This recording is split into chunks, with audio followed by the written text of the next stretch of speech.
yezimbabwe ndadzoka zvekare panapa nhasi ndine imwe nyaya yakaswera ichiitika muzuva renezuro yaChristopher Mutsvangwa pamwe chete naadvocate Nelson Chamisa. Vakomana vakasangana vachinge vakokwa neinoitwa OK in Zimbabwe.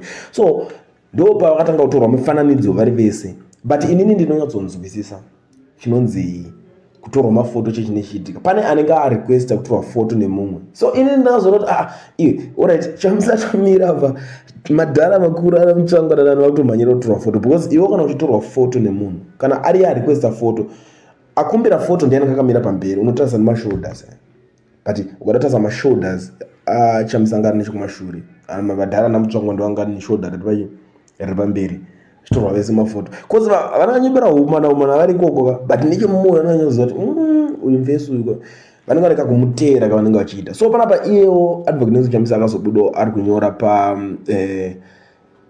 social media pake, ataura kuti mixing and mingling, it was really refreshing to interact with the invited guests and Zimbabweans from diverse walks of life at an event hosted by the UK in Zimbabwe. We must unite to build a stronger and better future. We are one people. Ndo mashoko akanga angonyora on social media.